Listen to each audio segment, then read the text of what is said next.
여러분 안녕하십니까? 오늘은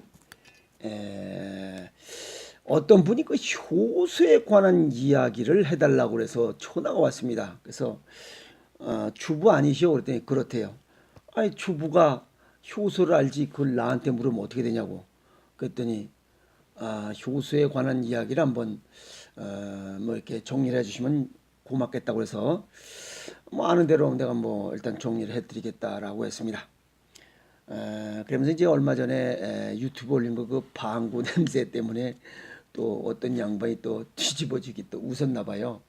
그 방구 냄새가 뭐 그게 그거지 뭐야? 뭐 방구 냄새가 뭐 그럼 방구 냄새가 방구 냄새지 뭐 달콤하게 있겠습니까? 그래서 오늘은 날씨도 우중충하고 그런데 이 효소에 관한 이야기를 한번 정리를 한번 하도록 하겠습니다. 우리 몸에서 효소란 물이 없는 것과 비슷한 존재로 아주 굉장히 아주 필요한 이런 존재입니다.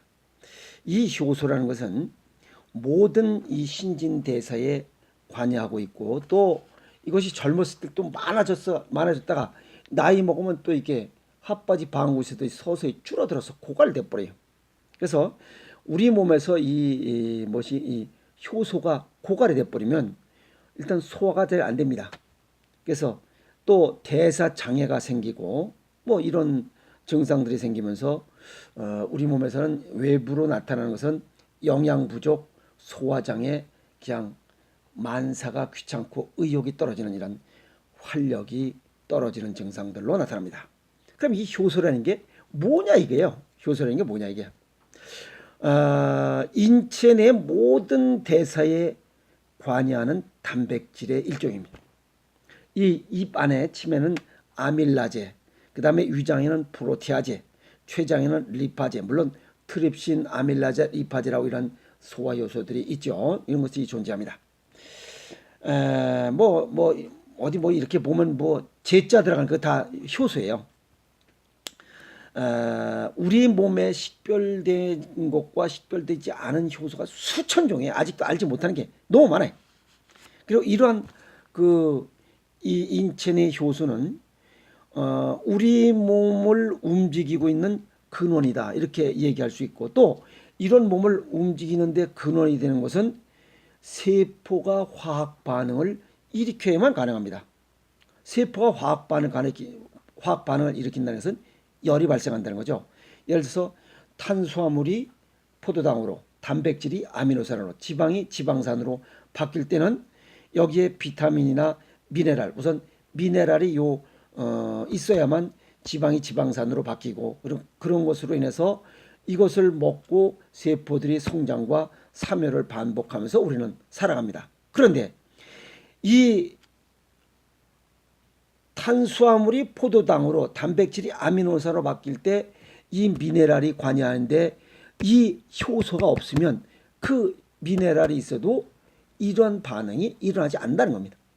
그래서 아주 가장 근본인 것이 효소의 화학 반응, 이 촉매제로서의 이런 것들이 서서히 줄어들면서 나이를 먹어가면서 늙어가는 현상이 나타나는 것도 이것 때문이다라고 이렇게 얘기할 수가 있습니다. 그런데 현대인들이 효소가 부족한 현상이 점점 발생하고 있더라. 그러면 효소 부족 발생의 원인이 뭐냐 이게 인스턴트 식품 좋아하고 너무 많이 먹으면서 이런 효소의 고갈을 가속화시키고 있다라고 이렇게 정리할 수가 있습니다. 나이가 들면서 체세포 수가 점점 줄어들죠. 이때 전체 효소의 양이 감소하기 때문에 그렇습니다. 서서히 나이 먹으면서 모든 게 다 떨어지는 거죠. 체내 효소의 보유량을 보면 20대 때는 60%, 40대 때는 40%, 60대 때는 60대가 넘으면서 25%로 줄어듭니다. 그래서 노인이 되면 일단 소화장애가 발생하는 이유도 효소가 부족하다. 이렇게 정리할 수가 있습니다. 효소가 부족하는 원인 중에 하나가 잘못된 식습관을 꼽을 수가 있습니다. 이 얘기는 인스턴트 식품 좋아하고 가공식품, 가열식품을 좋아하다 보면 이 효소는 40도씨가 넘으면 활동이 저하되고 기능이 떨어져 버립니다. 그냥 우리 일반 무식한 사람 얘기로 그냥 다 죽어버린다는 거죠. 그래서 신선한 과일이나 채소를 많이 먹는 것이 체내 효소를 유지 활성화하는 일이라 할 수 있습니다. 그런데 과식을 하면 음식물 분해 시 많은 효소가 필요하기 때문에 과식도 효소를 고갈시키는 이러한 원인 중에 하나다.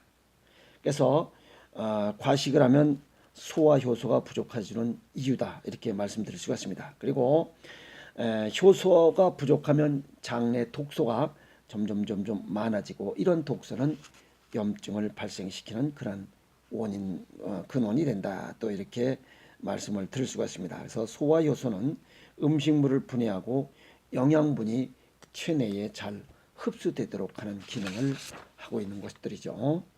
그래서 효소가 제 기능을 못하면 소화불량이 발생하고, 장내 미생물, 즉 대장균이죠. 장내에 대장균이 비정상적으로 이렇게 증식할 수 있는 여건을 만듭니다. 그런데 이러한 미생물들이 엔도톡신이라고 하는 이런 독소를 분비해서 장내에서 염증 반응을 이렇게 일으키고 있습니다. 그러면 이런 미생물들이 엔도톡신이라고 하는 이런 독소를 배출하는 그런 조건들이 또 있습니다. 그것은 소화 효소의 분비가 원활치 않을 때, 그 다음에 위장 기능이 떨어져 있을 때, 그 다음에 내장 지방, 배가 볼록한 내장 지방이 있을 때, 장내 유익균과 유해균의 비율이 8대2 비율로 되어 있는데, 이 비율이 깨지면서 8-와 2 플러스 유해균의 증식이 더 많아지면서 엔도톡신이 많이 분비된다 하는 것입니다. 그래서 염증이 많이 발생하기 때문에 다양한 질환의 근원이 또 될 수 있다, 이렇게 정리할 수가 있습니다. 두 번째는 이러한 효소 부족 시에 우리가 밥을 먹고 하는 이런 식욕 억제 호르몬 분비를 방해한다, 이렇게 정리할 수가 있습니다.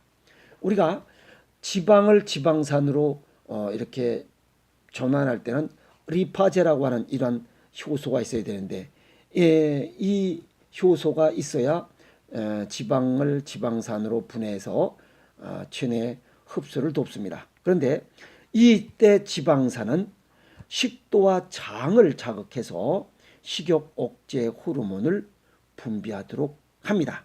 그런데 이 리파제가 부족하면 지방 분해 효소가 부족하기 때문에 지방을 분해하지 못합니다. 그러면 호르몬 분비에 이상이 발생합니다. 이 이상이 발생한다는 것은 식욕을 떨구는 렙틴을 이렇게 분비해서 좀 적게 먹도록 해야 되는데, 이거 분비를 억제함으로써 또 이걸 분비를 억제하면서 식욕을 촉진하는 이런 크렐린이라고 하는 이러한 그 호르몬을 또 많이 분비시킵니다. 그래서 포만감을 느끼지 못하고 그냥 과식하게 되는 겁니다.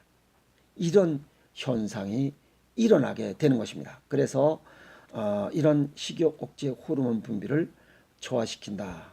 그래서 이런 다양한 문제가 발생한다, 우리 몸에서. 그러면 효소를 어떻게 보충하느냐? 부족해지면 나이 먹으면서 부족해지는 것을 어떻게 보충하느냐? 또 이런 질문을 하실 겁니다. 곡물, 우리가 현미, 보리, 콩, 밀, 쌀, 옥수수, 율무, 이런 곡물 위주로 음식을 먹으면 곡물이 발효되는 과정에서 천연 효소가 많이 발생합니다. 그래서 생채소나 과일을 많이 먹으면 좋다. 그리고 효소는 40도 이상 열을 가하면 활성도가 떨어지기 때문에 자연 그대로 먹는 게 좋다, 이렇게 말씀을 드리는 겁니다. 이런 곡물들에는 탄수화물, 지방, 단백질, 비타민 플러스 식이섬유가 많기 때문에 장내 유해 성분을 흡착 배출하는 이러한 효과를 얻을 수 있어서 우리의 음식이 가장 좋은 효소를 활성화시키는 보약 음식이다, 이렇게 말씀드릴 수가 있습니다. 그러면 우리의 그 음식이 가장 좋다고 하는데, 김장김치, 절임 음식, 그 다음에 생으로 무치는 음식, 그 다음에 발효액, 액기스, 이런 것들이 최고의 보약입니다. 무슨 그 뭐죠? 그 아이들이 좋아하는 청량음료, 그다음에 뭐 햄버거, 피자 다 죽은 음식, 정크푸드라고 그러죠.